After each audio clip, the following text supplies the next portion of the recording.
Aloha, everyone. My name is Allie Andrews, and thank you so much for joining our community-owned energy panel tonight. This is day 2 of our independent complement to the Hoʻāhu Energy Conference happening this week. If this is your first time, welcome, and if you were here with us yesterday, thanks so much for joining again.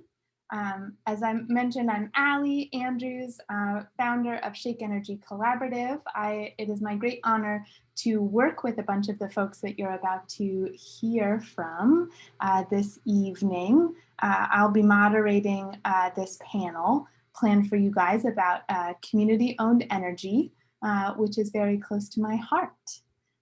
So today's panel is covering such an important piece that often goes unspoken or is often even referred to as nearly impossible. How could you possibly do community-owned and led energy development? And we're here to tell you that we're on that voyage together, and we'd love to share with you where we're at. Our speakers today will demonstrate just how possible that reality is and why it's essential to our transition for inclusive leadership by our communities. Just a reminder for you all, this panel was created by a grassroots community hui, several members of which you will hear from tonight, who've been meeting over the past several months and wanted to make sure that community voices can be a part of this mainstream conversation simultaneously with the Hoʻāhu Energy Conference. And we believe that current urgent transition to renewable energy is a prime opportunity to uplift these community grassroots voices, bring them together, bring them to the forefront of what is happening. So a couple of housekeeping things before we get into the good stuff. The format of the panel will be presentations in the beginning, and then we'll open it up to a robust Q&A from our Facebook audience in the second half. So feel free to ask your questions throughout the presentation, and we'll feed them into our panelists once they're done speaking. We also have a special action planned for those of you who might feel so inspired to support community-owned energy efforts after the panel. So stay tuned for that. And now to get to introducing the people you have come to listen to this evening. Sunny Unga, a community advocate and kia'i for Kahuku, social worker and mother of 3. She's very humble, and her relentless passion for her community and keiki is truly admirable. Next, we'll hear from Todd Yamashita, president of Hoʻāhu Energy Cooperative Molokaʻi. He's a 4th-generation Molokaʻi resident and father of 2. Todd also serves as Molokaʻi Director of Operations for Hawaii Marine Animal Response and publisher of the Molokaʻi Dispatch, as well as a Hokulea Voyager. We will also hear from Auntie Lori Buchanan, who's the vice president of Hoʻāhu Energy Cooperative Molokaʻi. Auntie Lori is a born and raised native Hawaiian from Molokaʻi. She's a mother and grandmother who is passionate about environmental and cultural protection for future generations. She currently owns and operates multiple small businesses and serves as project coordinator for the Molokaʻi Maui Invasive Species Committee. Auntie Lori has decades worth of professional experience in the field of environmental conservation in Hawaii and has received commendations and recognition for her work from the governor of the state of Hawaii as well as the county of Maui. Amazing lady. And then last but not least, we'll also hear from Christopher O'Brien, who is the treasurer for Hoʻāhu Energy Cooperative Molokaʻi.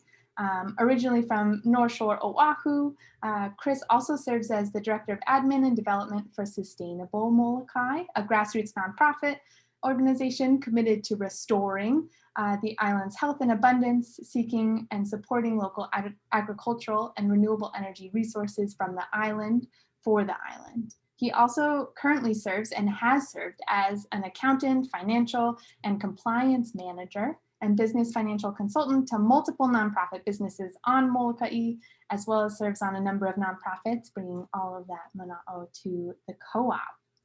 And with that, with all those impressive credentials, thank you all again for being here. And without further delay, I'm gonna pass the mic over to Sunny, who will start our panel off with why community involvement is critical to energy development. Mahalo, Sunny. Thank you, Ali. Aloha, everybody. My name is Sunny Unga, and I'm very grateful and honored to be part of the Sierra Club panel discussion. And I really hope that what I have to share today can help make a positive change and highlight the importance of community-led and community-owned energy development. I would first like to start off by showing this video of the mass arrest of our community that happened in 2019. This is when our communities were protesting the delivery of the turbine parts to Kahuku. So I'd like to take that time to show this video.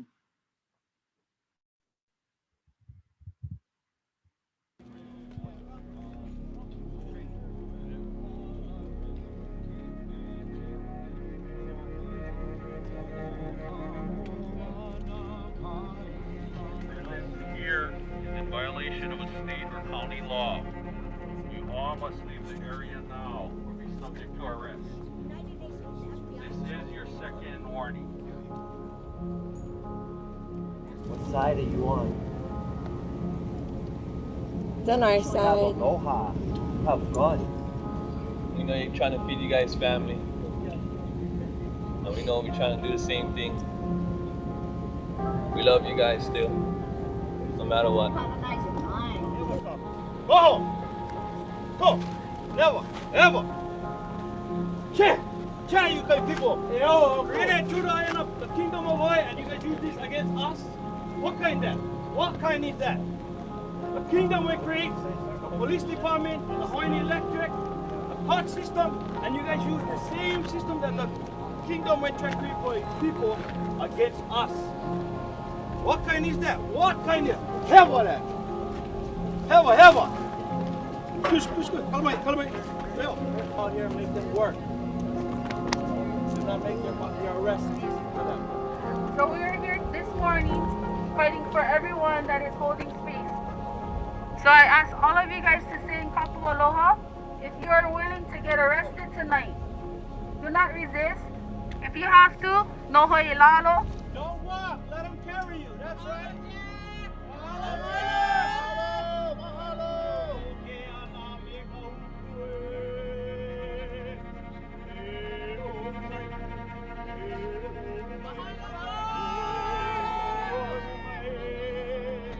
This company that is bringing in these industrial-sized wind turbines, 568 feet, and poisoning our communities, they don't care about our keiki. They don't care about our kupuna. They don't care about our fellow officers behind us, their families, and their children.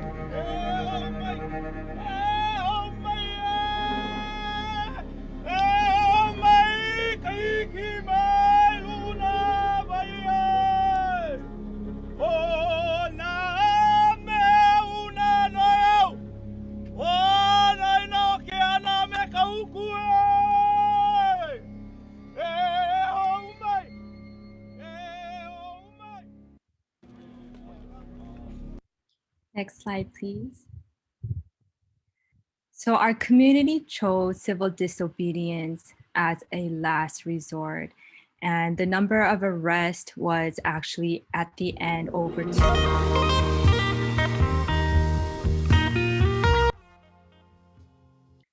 And we must ask ourselves, what led the community to take these extreme measures? Why would mothers, fathers, grandparents, aunties, uncles, and individuals, law-abiding citizens, would go to this extreme to protest a renewable energy project? When all of this mass arrest of our community was going on, the former House Rep, Kaniela Ing, said, "This is what it has come to. The more extreme the injustice and powerlessness, the more extreme our actions will be just to be seen and heard." Next slide, please. And our opposition just didn't happen overnight. I'd like to stress that this was a decade-long opposition. So there were community members prior to me who have long fought and opposed this project. And a community tried to intervene as an interested party at the PUC and was denied. This particular project was approved before an EIS was completed. And our community had also had a contested case hearing at the BLNR. Next slide. This is a picture of a sign waving that happened in 2014, which says, "No windmills behind my school." Next slide.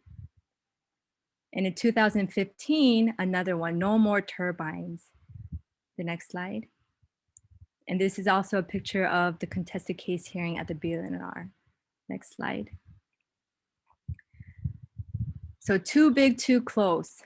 No more turbines. This was something that our Kahuku community was saying for over a decade.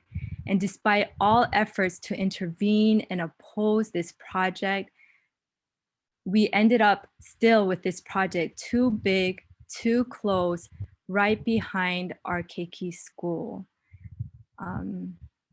So you see this picture is the elementary school and the district park, and behind we have exactly what we were asking them not to do.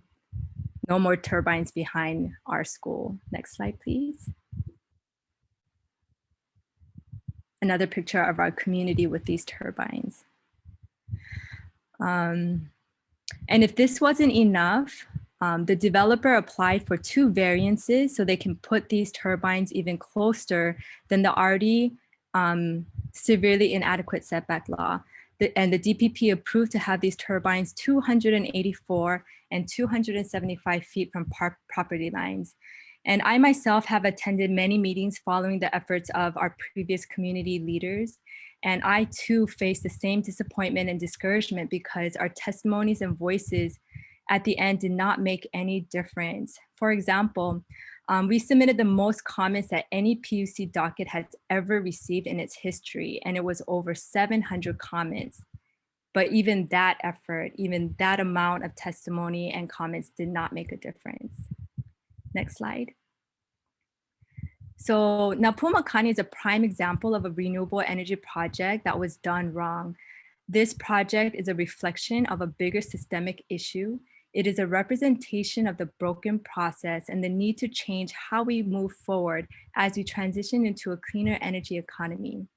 The current top-down profit utility-driven approach makes it extremely difficult for our community members to have meaningful involvement and to have our voices matter in projects that impact our communities. This project in Kahuku is also a prime example of how the voice of the community was ignored and blatantly disregarded by various agencies, developers, and government throughout the years. And this is what ultimately led to the mass arrest of 200 plus community members. And Kahuku shows us why we must change how we do things from now on in order to successfully transition into a cleaner energy economy. We need to approach and involve the community and listen and collaborate with them very early on in the beginning, before and during permits and contracts. And the Napumakani project highlights the issue of the importance of environmental justice. Particularly, environmental justice says fair treatment and meaningful community engagement as a key principle. Fair treatment is no group of people should bear a disproportionate share of the negative environmental consequences resulting from industrial, governmental, and commercial operations or policies. We see that Kahuku has already 20 turbines surrounding our small rural community. We initially had 12, and we asked, we didn't want any more. And we currently bear 40% of Oahu's wind energy. And that's an unfair burden to place on one small rural community. And meaningful community engagement says that people would have an opportunity to participate in decisions about activities or projects that may affect their health and environment.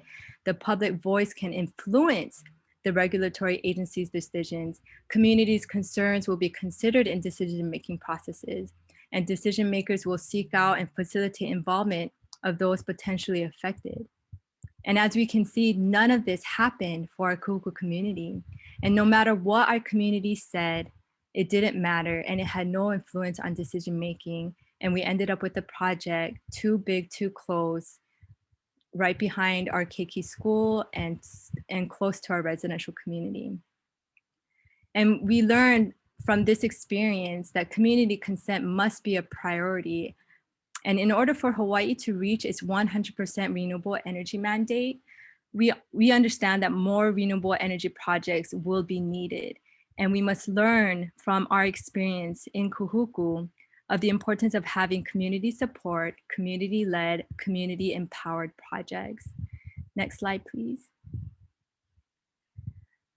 So I wanted to highlight the importance of community consultation and the difference between community consultation and community consent, and highlight the importance of community consent. Community consultation is when community hosting a project is approached after contracts, permits, and fundings are obtained by developers. And oftentimes when communities are consulted in this process, it's merely a formality or a checkbox. And our experience in Kahuku had clearly showed and demonstrated that it didn't matter what our community wanted and what our community opposed. And this is why we need community consent. So community consent, this law mandates that developers must get formal permission approval in order to obtain contracts and permit approval. Meaningful participation means that we have a voice in decision making and our concerns are taken seriously, and it includes our ability to be collaborators and decision makers for projects that come into our community. Next slide, please. So what can we learn from our experience in Kahuku? I want to stress the importance that we are not against renewable energy. We understand the impacts of climate change, and our community experiences that, with our flooding that happened, with our roads falling into the ocean, and the hurricane that was supposed to hit Kahuku last year. What we are advocating for is responsible, clean energy projects that are done in a pono way. And because of the sacrifices made by our Kahuku communities, the flaws in our current energy development model have been exposed, and it is abundantly clear a new development model is needed. Developers, industries, elected officials, and respective government agencies really need to stop and take a hard look at what led to a project like Napuamakani to happen in Kahuku. And we really need to change the way we do things going forward. Community consent, equity, environmental justice needs to be more than just a philosophical conversation, but an actual implementation in these processes. And if we do not learn the lessons from Kahuku and be more inclusive, where we bring communities to the table as partners and not view them as impediments to our crucial transition for Hawaii. It also means rebuilding the system from the people up, where there is meaningful community involvement, community voices, and where it matters and can influence decision-making and determine the outcome. I hope that what I had to share today could help us change how we can do things moving forward as we implement more renewable energy projects to have a cleaner energy economy for our Aina and for our future generations. We can do better, and we must do better. And I hope that we can start making those changes. And that is all I have for today. And thank you for this opportunity. Mahalo nui, Sunny. That was a beautiful story and representation of what was going on in Kahuku. And you almost did my job for me in transitioning on to what we're about to hear next, that what does true community consent and maybe even beyond that, community-led decision-making? What does that look like? I'm gonna pass the mic over to Todd to tell us a little bit about Hoʻāhu's story of raising up community voice to design a project that is built upon community values. So, Todd, the floor is yours. Yay, mahalo, Ali, and thank you, Sunny. You know, I just want to acknowledge that, you know, Molokaʻi knows what it feels like to deal with extractive entities again and again. And I just want to say that I you know, I have empathy for your community, and I hope that this discussion can bring us all closer to not having to deal with that by putting the community up front. So, you know, aloha everybody. I just wanted to start by, you know, sharing my intentions, which is to kind of give you guys an inside look into Molokaʻi and the work that we're doing in renewable energy. You know, perhaps inspire you guys possibly to do the same for your communities and where you come from. Next slide, please. So this is Molokaʻi. I think most of you guys know a little something about Molokaʻi, but here's a bird's eye view. Aina Momona is their nickname. It means the bountiful earth or a place of bounty. It's one of our nicknames. We're the 5th largest island, and we have a population of about 7,200 people. Who are those people? Those people are indigenous. We get 62% of our population are Hawaiian. Most of us guys were farmers, subsistence hunters and gatherers, rural people. We live by the values of our culture. Next slide, please. So, you know, our people understood that their lives and the life of the land and the sea, that they're inextricably linked and perpetuated through stewardship. Molokaʻi, I was going to talk a little bit about the history. So Molokaʻi made its mark with the beginning of the Aloha Aina movement in the 70s. And the movement succeeded in helping to guarantee Native Hawaiian gathering rights and shoreline access statewide. And they'd go on to defeat the US military by ending its target bombing in Kaho'olawe. And it was this fight that helped to galvanize a renaissance in Hawaiian culture in the 70s. And that renaissance, you know, is still ongoing today. It's still evolving, yeah. Next slide, please. However, you know, that there remains many struggles on Molokaʻi. In the past year, the prices for freight, food, and gas, it's just skyrocketed. I cannot tell you how much more expensive everything is over here.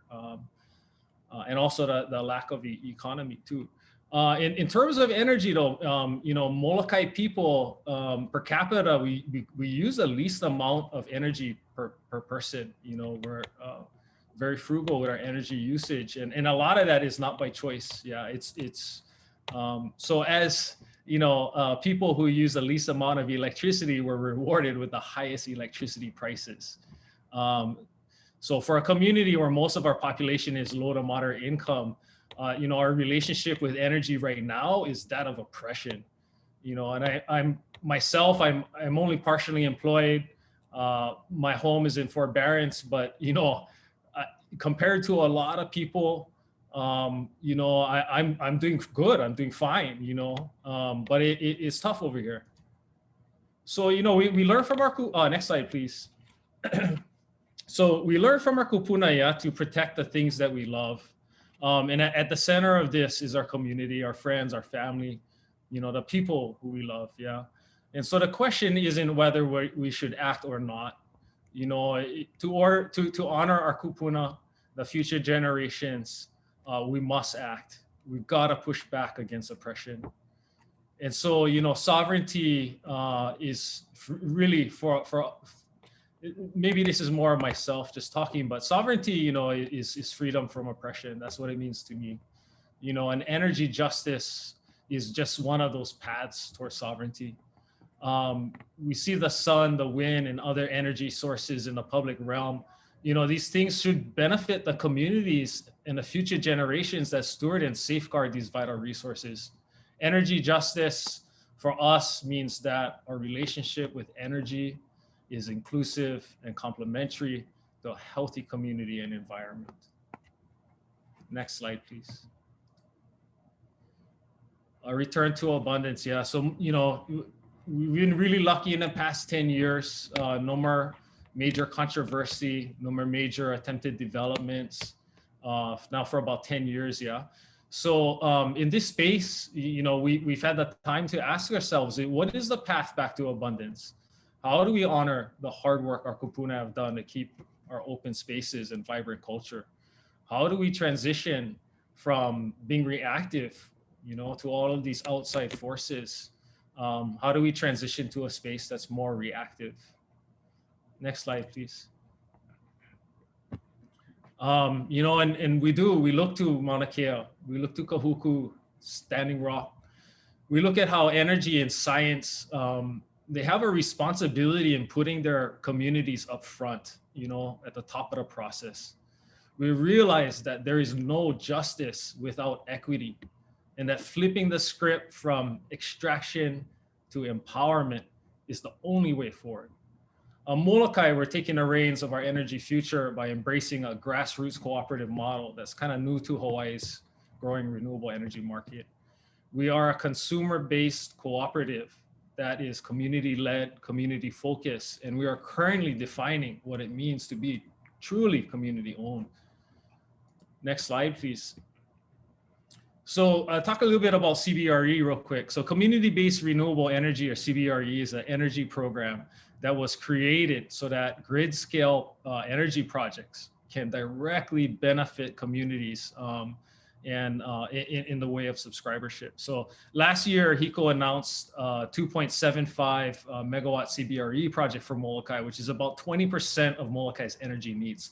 And this is just a start for us. We no more grid scale renewable energy. We're burning all diesel right now.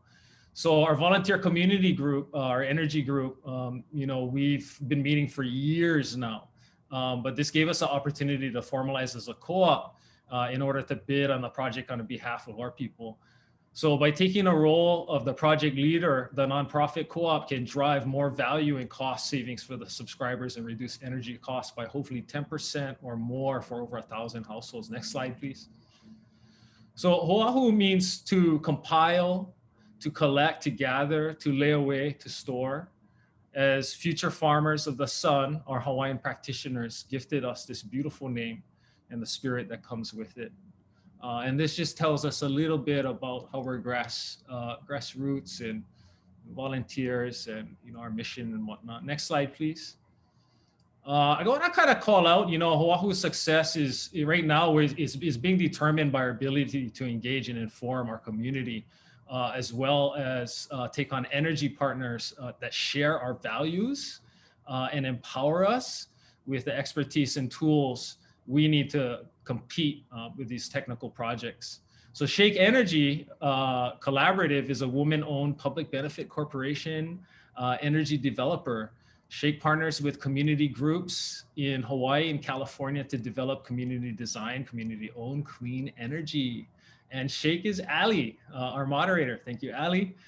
She's a good friend of mine for many years, and her work with us here that's been ongoing for years is very different. It's a very different kind of approach, and I hope we can talk about that in our discussion a little bit.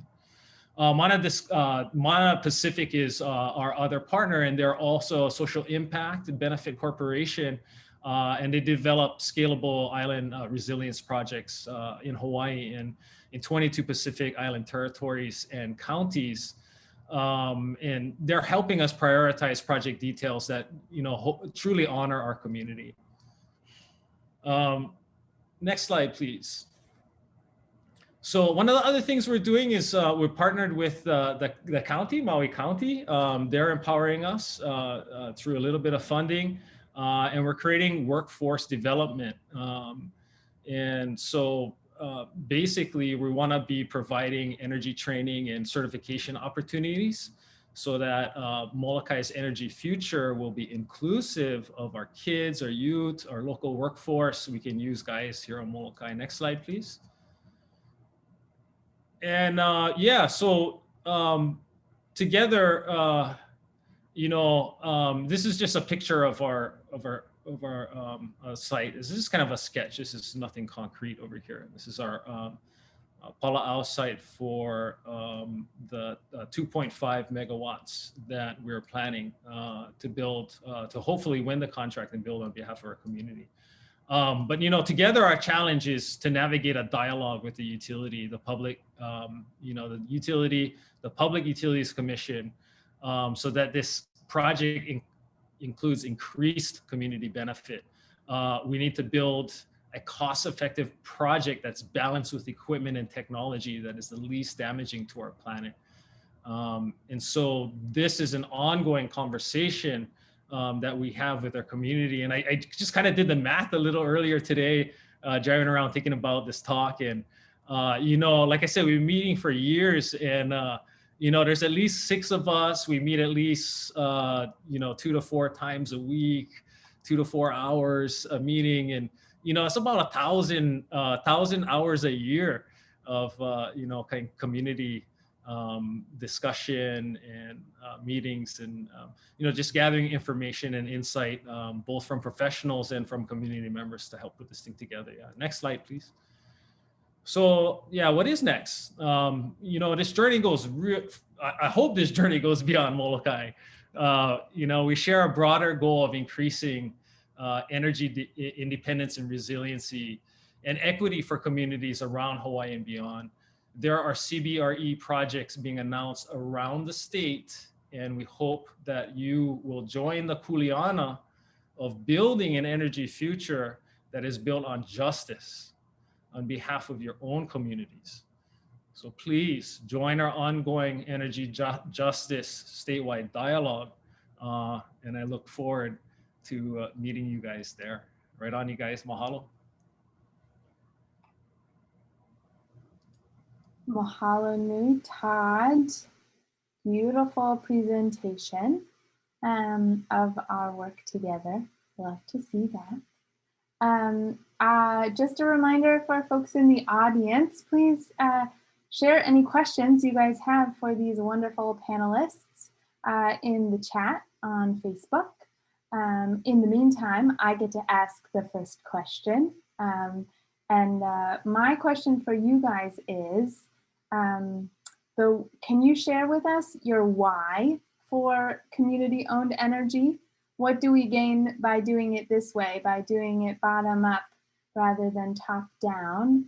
I always love to hear people's whys, and then maybe we'll get into the how soon enough. But I'm going to pass it over to Auntie Lori, and then I'll pass it to Chris, and then Todd and Sunny be thinking of their answers. Auntie Lori, what you got?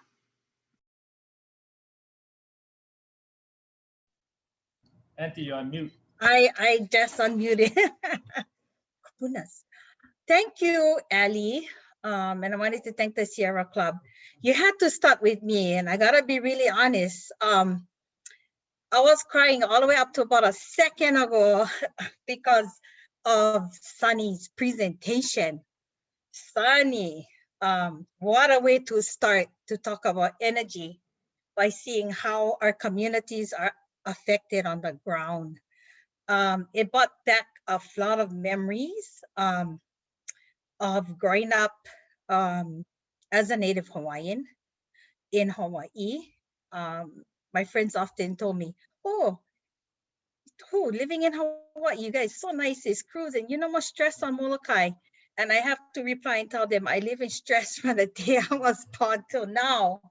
That's basically because I was fighting oppression from every corner. And Ali, I know you had asked a question about why community owned. My first reaction was why not, but why community owned? Because it has to be.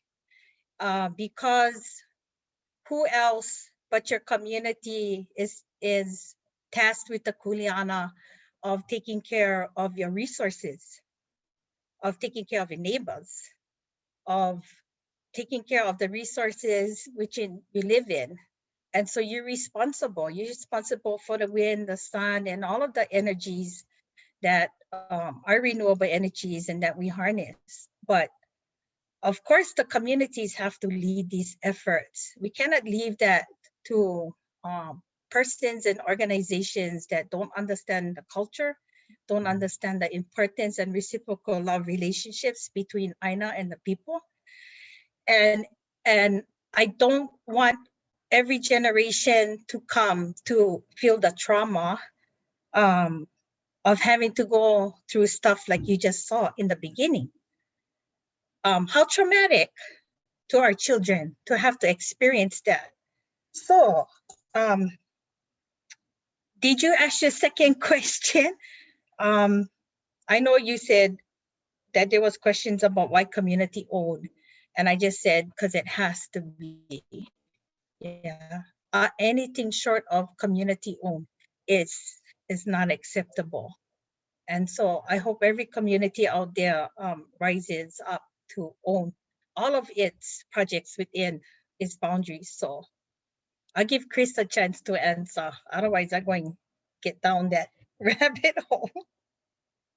No, I think you said it really well. And the only thing I would add is that when the project is community owned, the community is the one making the decisions, like their values, their considerations.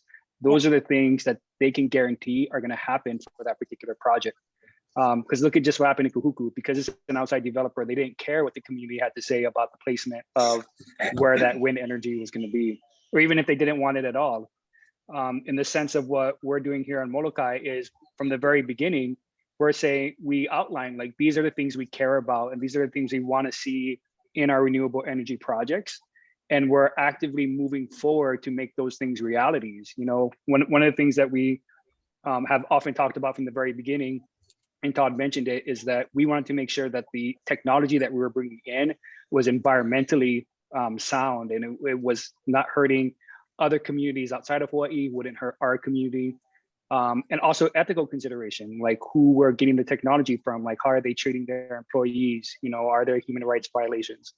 And so for us, going through this process of trying to develop a project is we can make those decisions. Like we can say, you know, we're not gonna get technology from you if you don't meet those standards. And that's just one example of many, you know, different requirements that we said as a community we wanted in our projects. So I think for me, that is a very key reason why it should be community owned.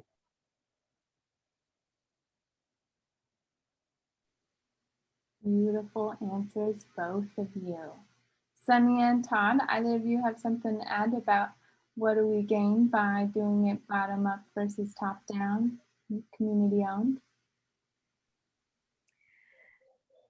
Yes. So, you know, these projects, they need to be community and culturally driven as opposed to driven by developers and corporate profits, because, you know, Kahuku highlights the experience of exactly what happens when developers come in. And even if they have these consultations, oftentimes the community has little to no voice in these matters. You know, I remember sitting in a meeting with the COO, Mark Miller of AES, and we were pleading with them, is there any way you would reconsider and build these things further away? And we were told no, because it will cost them too much.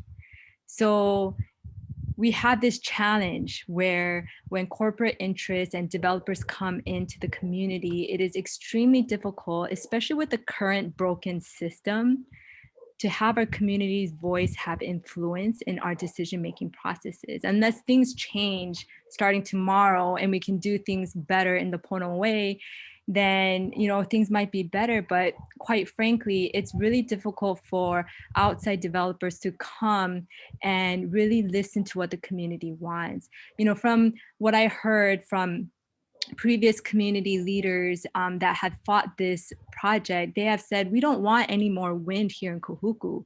We have 12 turbines already. That is our share that we're you know, that is our share, fair share. And they actually wanted something else, but the answer was no. You know, this is what was approved. This is what we're thinking. This is what's going to be done no matter what. you say, and no matter how much you oppose this project.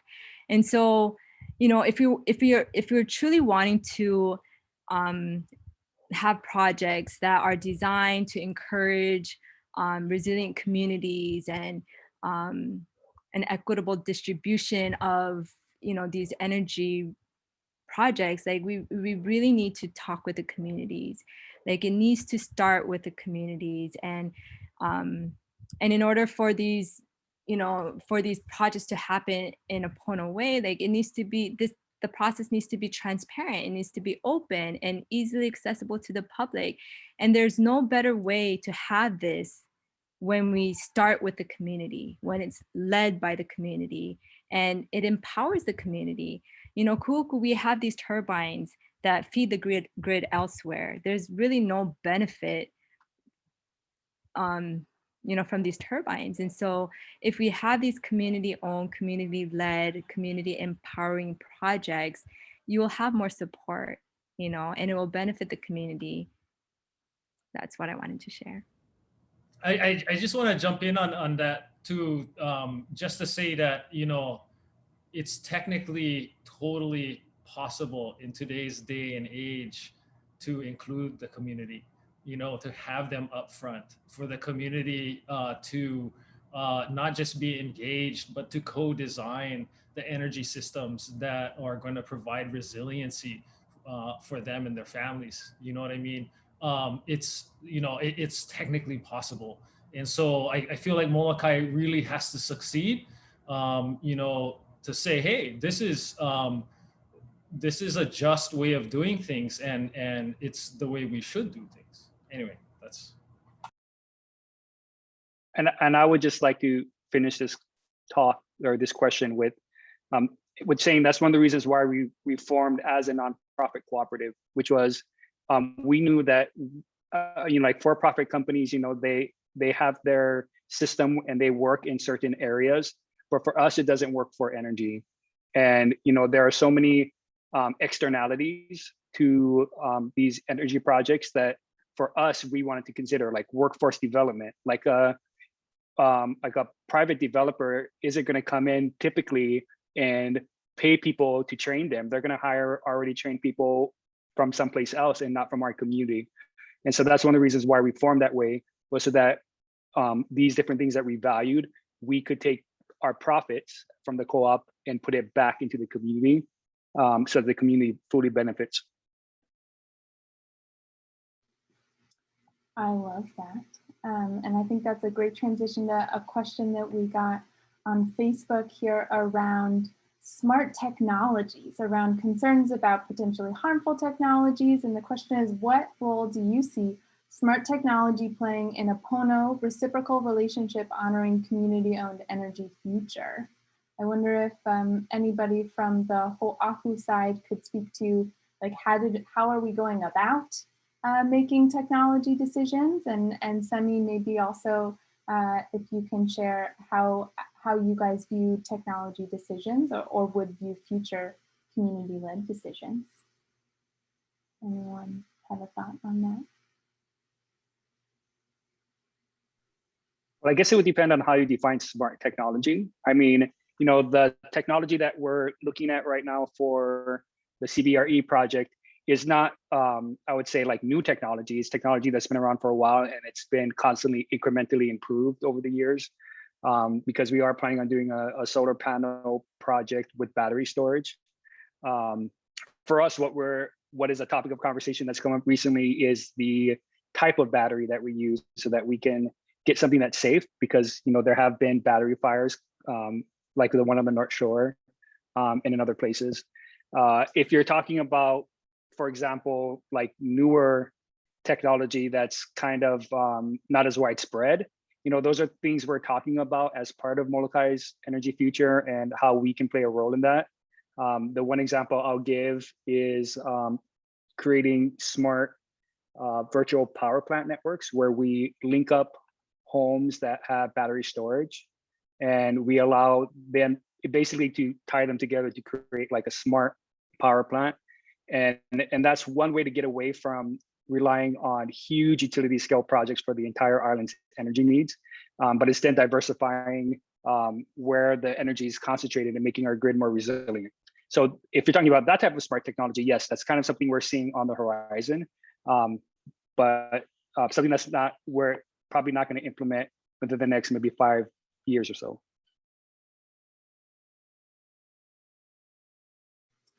Awesome. Great answers to that one. Next, we have a question from Nate about, this is sort of getting into the nuts and bolts here. How does a community go about informing a community-based energy co-op? That's a big old question, but does one of you want to dig into that? How did we do it? Call me Nate. Call Auntie.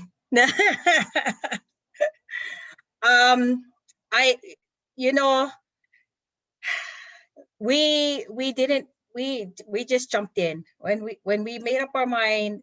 I gotta say that Ellie Andrews from the collaborative, She Collaborative, was key in helping us really step forward, because we all had the passion. We knew it had to be done, as she provided the technical expertise, and together we all hold hands and we went forward. This co-op is more than happy to share step by step what we had to do, all the way to staying up hours upon hours, forming bylaws, getting agreements, development agreements together, and everything that a big company would do with expertise. And I tell you, people came from everywhere to help, because everyone knows that communities have to lead this energy, renewable energy. And so there is literally people throughout the world that have stepped up to help us. And so we are willing to turn right around and hold everybody else's hand, whether they're in Kahuku or Waianae, where my daughter lives in the valley. We willing to step up and to hold. And like Todd mentioned in many meetings before this, these are long range projects. If you miss your opportunity now to get into this type of long range 20, 30 years types of projects, that's just how much longer the communities have to wait to weigh in on doing renewable energy. So the time is of the essence, and you just have to jump in and do it, Nate, and anybody else can comment. And I want to say a little bit about the process and how we got where we are, how we got here. And really it's, Ali has had a long history with the Molokaʻi community. She was here doing work as a graduate student before she went and formed her company. And basically, she came back, she was invited back to just, help facilitate conversations around the CBRE RFPs that were being issued for Molokaʻi, and to see what people were interested in doing and what we wanted to do. And it was out of that conversation that she listened and she helped facilitate what we wanted to do, that we decided collectively to do this co-op. And I think, and Ali is not doing it just for us, we've been convening a hui with other rural communities across the state. And she's helping other communities. Like, she's made herself available to hear what the community wants. And if they're ready to do it, she's there to help facilitate and guide it. Another key resource in the actual technical forming of the co-op was the Kohala Center. And so the Kohala Center has Teresa. She's their specialist in helping co-ops form, and they specifically are funded to help cooperatives form statewide. And so she's also been a key partner in helping us hold our hands through the entire formation process. And the Kohala Center is available for other cooperatives, any cooperative statewide that wishes to organize and incorporate.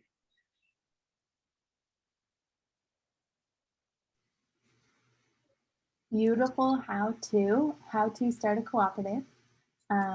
Also, you guys are my greatest hype team ever. I love working with you guys. Anyways, I'm the transfer of questions. We've got a question here about, please comment on the Kauai Electric Utility Cooperative. It's producing a large proportion of electricity with renewable energy. Is it using your community-owned principles? Anybody want to dig into that one?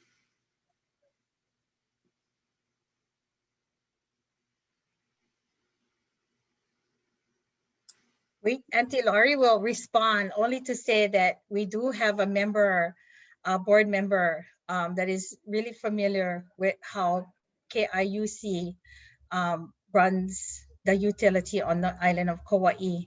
In fact, they have also been helping us in other matters too. And if Chris and Todd want to expound on that, go ahead, because we think KIUC is awesome, and they've been, you know, from the beginning they've had these struggles from way back when, trying to take over the utility with an enormous amount of debt from the federal government, and they've succeeded. And so they should be proud for that. And they've been setting precedents throughout the state on how to do stuff like this. But if Chris and Todd want to comment, but we're not the experts, but we do have one. And I wish she was here tonight. Chris. Yeah, I would say that they are a good example of a cooperative, but they also represent a much larger community. I think Kauai, there's like 67,000 people there. You know, Molokaʻi is 7,500. I'm not sure what the population of Kahuku is. And you know, when you're representing a island of that size, it's harder to get. Sometimes it might be harder to dig into specific community issues. You know, and there's a lot of. I think there's a lot of good that they're doing there, but I'm sure like they have people in their community who are like, we don't like certain elements, and it's harder to have your voice heard when you have such a huge, you're representing such a huge population. And so one of the things that when we talk to these other communities, we're like, you know, when you're organizing at a community basis, like at a Kahuku size basis or a Waianae size basis, it's easier for that particular area to focus, to drill down on what they want in their specific space. And if I could just chime in a little bit, I think we really need to start. And I would just also. The importance of moving towards more microgrids versus utility scale, industrial scale types of renewable energy projects, because, you know, we're looking at, you know, potentially, you know, natural disasters like hurricane and, you know, other things that might cut off the grid. But if we have a community-based, community-owned energy project that that produces energy for that particular community, even if something were to happen, it's less likely to cut off electricity elsewhere. You know, for example, if Kahuku's energy turbines are producing electricity for somewhere else and something happens, then there's no electricity, versus if each community had some sort of community-owned energy project that would produce energy for, or electricity for, the community. Wouldn't that be great? And wouldn't it be great if the government could support this type of renewable energy projects? Just some of the thoughts that came to my mind as I was listening to you folks.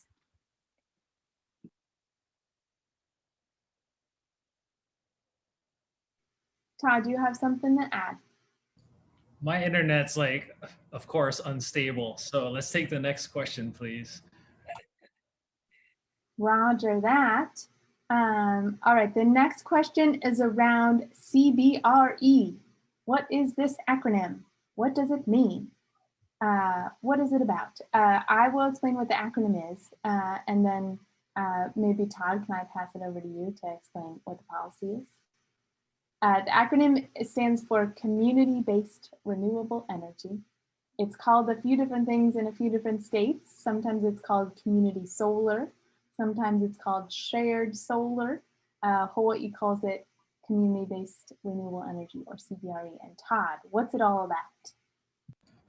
So I think in an idealistic way, CBRE is kind of, so you know, what we have in Hawaii is we have the utility, which is shareholder based, and we have the customer, and then we have the Public Utilities Commission. And what happens is, you know, they help, I guess, kind of keep things from becoming too tense. And so you know, for us, for CBRE, I think is an attempt to, it's a mechanism to help ensure that some of these projects that are being built in the communities have direct benefit built into the contracts, so that we can sign up subscribers. So in a nutshell, this is it really, really easy, okay? Say you're a renter, right? And you're like, oh, I love the solar revolution. I like solar panels on my house, but I don't own my house and I know can get solar. Well, great. You can sign up with Hoʻāhu. We get 10 solar panels with your name on them. And instead of putting them on your house, we go build them for you. And instead of, you know, and they still basically get the savings that they would as if they built the panel or built the system on their own home. So that's, I don't know if that answers the question.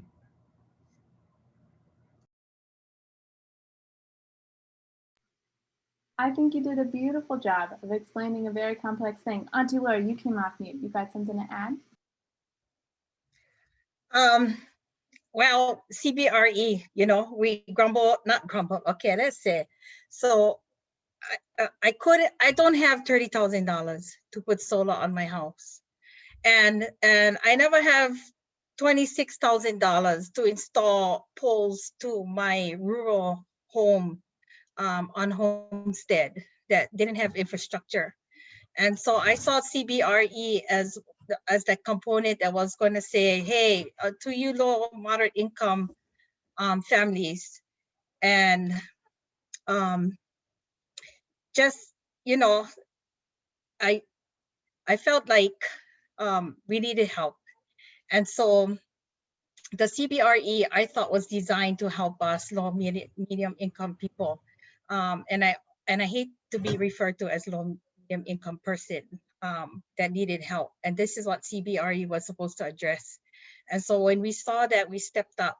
There's a lot of stuff that is not good with the RFP and CBRE, but it is an opportunity for the community to step up and try to drive the car instead of being passengers just driven by the car or run over by the car. And so with that, we really want to encourage communities to step up and really try to respond to these CBREs while we try to work on trying to make the RFPs better for communities. And I would just like to end this part of it by saying that's one of the struggles that we're currently having and something that we're working to try to improve in this process.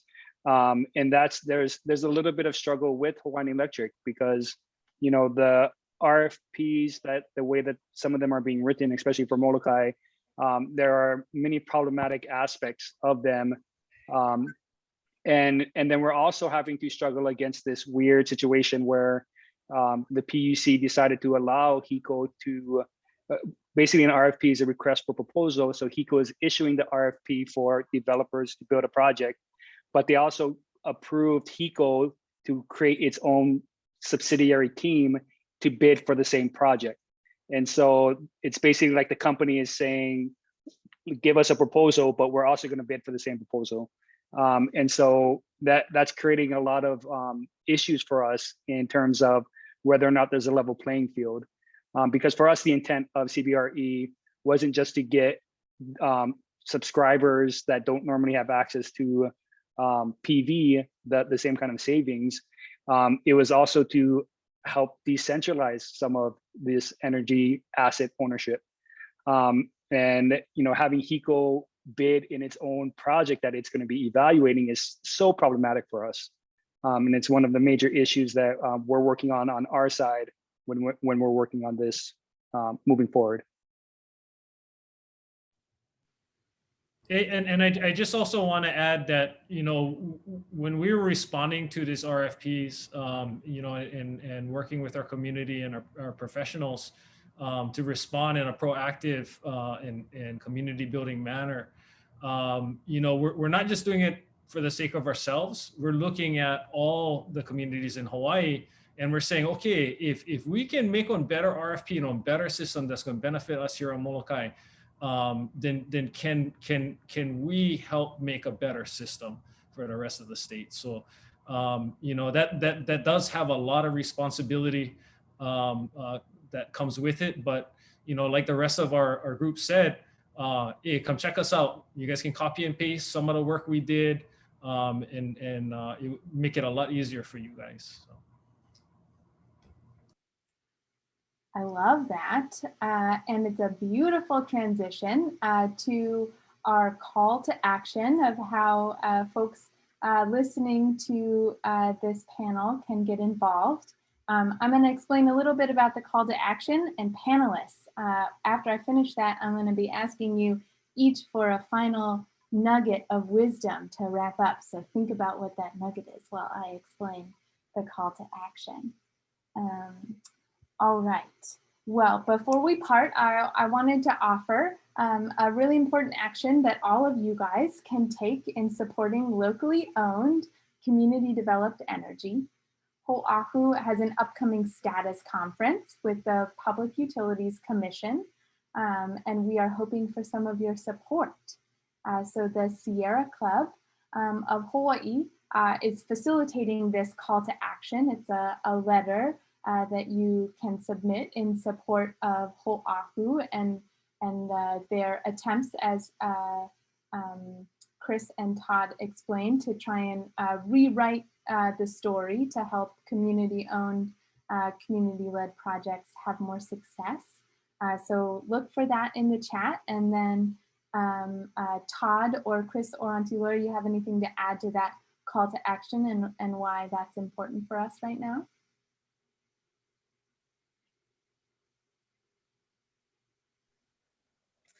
I don't see the boys making moves. So, call to action. Oh my gosh, Ali. You know, I have so many emotions going through me right now, and honest to God, I try to hold back because, you know, on Molokaʻi all my life, I raised 8 kids and I have 23 grandchildren, and my electric bill is like $500. I paid the highest electrical rates in the nation most of all my life, and I could do nothing about it. You know, the system is set up that it really did not support myself or my family. I have family that cannot afford to be on the electrical grid right now. So many of our families live in rural areas, in gutted out buses with blue tarp pulled together by duct tape. And we cannot afford paying 1/3 of what we make in income to be continually oppressed by the energy conglomerates in a top-down structure. And so all the communities across all of Hawaii, whether you in Waiokele Puna, or you in Lihui, or you in Waianae o Kahuku, we all have to step up and take control of our energy future. And we're the best stewards to do that, to take care of our aina and everything around us, and including our renewable energy. So please, please, communities, come together and let's do this together.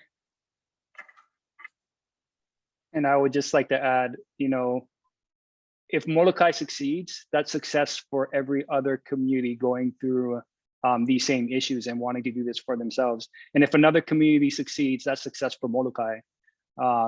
And so that's why this call to action is so important, not just for us, but for all the communities who are trying to move forward. And I would say that especially the PUC, this current PUC has recently shown itself to really want to engage communities more than they have ever in the past. And so like we are encountering a situation that is so unexpected and unprecedented in how a community is dealing with our Public Utilities Commission. And so the time is now, you know, to take action and to take movement forward for our community and for each of yours.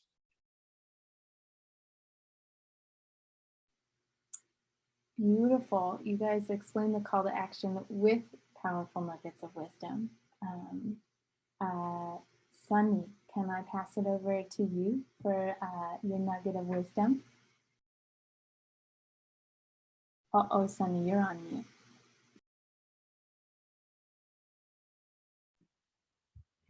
Thank you, Ali, and thank you for all your words of wisdom. I think the biggest thing that I wanted to emphasize is the need to change this broken system. And I think the system in place is what's causing all these challenges and difficulties, not only for community-owned renewable energy projects to come forth. It's the root of the problem, right? Like we have a public utility, which is HECO, which should be servicing the public, but it's the highest paying CEO and within top 10 in the nation. So, you can see how it's very profit driven, and yet we have the highest paying electricity. And we see the monopoly of HECO on Oahu really makes it extremely difficult to develop these community-led, community-driven projects, right? Where they prefer utility scale, industrial scale, developer top-down type of approaches to renewable energy projects. And I think that it's a difficult fight and it's a challenging fight, but yet it's a fight that we need to continue on in order for us to create a better future for our children and for the future generation. So, I appreciate you folks sharing your project and your mana'o, and hopefully, that can inspire other communities to do the same. And I think hopefully in time, little by little, we can make changes. But I hope that the government and the different agencies and our legislators and our council members can really make the necessary changes, listen to the public, listen to the community's voices, because we need their support and we need them to reflect the community voices in their policies and in their decision making. And I really would like to challenge our leaders, our government leaders, to really do right by the public and the community and to the people of Hawaii. Mahalo, Sunny. Todd, can you share your nuggets with us? I was really lucky to moderate the discussion last night and overwhelm myself several times. And so I just want to take my last moment here in this space to maybe make it personal. A lot of times people from off island, they say, oh, we're not like Molokaʻi, we're not close knit like you guys. How do we get started? What do we do? And so I do ask you to define it for yourselves, to make it personal.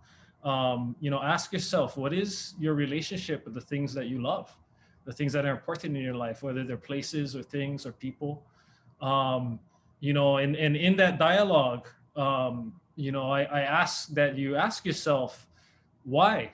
What is your position? Where are you in this relationship with the things that you love? Talk to yourself, have that dialogue, answer the why, and join us. Use that, take action with that, and come to the table and let's work together. Hello, guys. I think that is the end of our time together tonight. I'm so grateful for this time that we could share with folks online, share with each other. I learned a lot. I'm really grateful for that, and I hope that we continue this conversation about what community-led energy projects look like. And I think everyone on the panel already offered, but we're all open doors to continue this conversation and learn more about what we're doing and what else we could be doing. So thanks, guys. Inspiring evening, and I hope you guys have a great night. Thank you, everybody. Thank you, everybody. No give up. Aloha.